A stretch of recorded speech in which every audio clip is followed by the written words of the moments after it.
La nuit tombe sur Los Angeles comme un rideau trop lourd.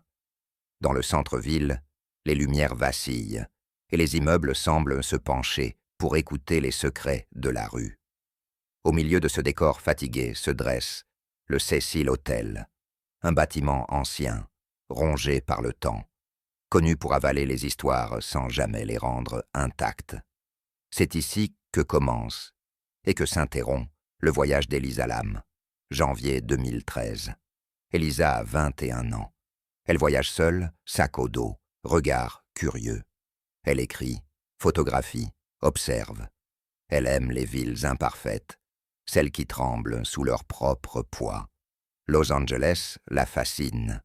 Elle choisit le Cecil pour son prix, sa localisation, sans savoir que certains lieux ne sont pas de simples décors, mais des pièges lents. Les premiers jours sont normaux, trop normaux. Puis quelque chose se dérègle. Elisa partage une chambre, mais ses colocataires se plaignent de son comportement étrange.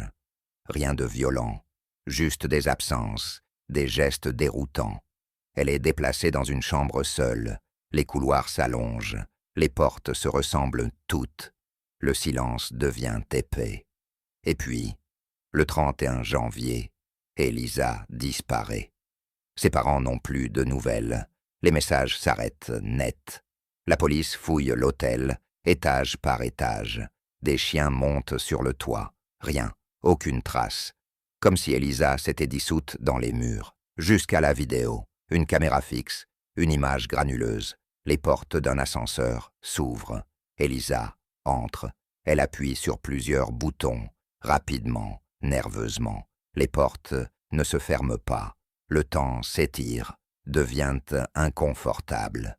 Elisa sort, regarde dans le couloir, à gauche, à droite, comme si quelqu'un ou quelque chose se trouvait hors champ.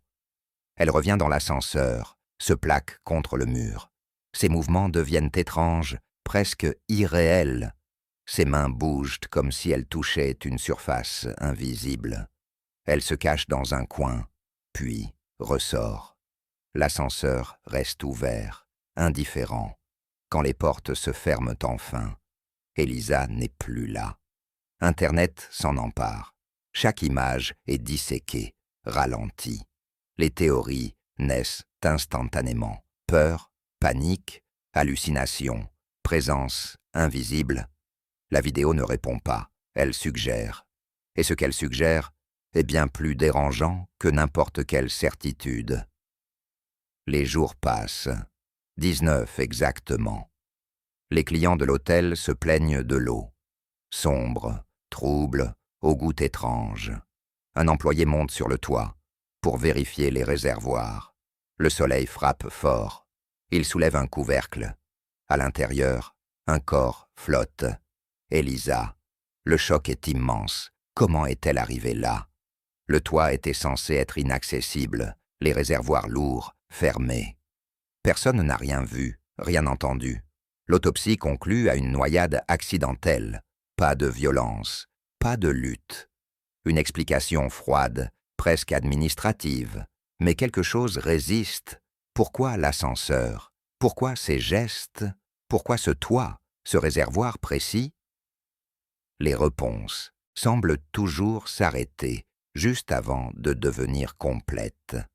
Le Cecil Hotel devient plus qu'un lieu, un suspect muet. Les murs gardent le silence.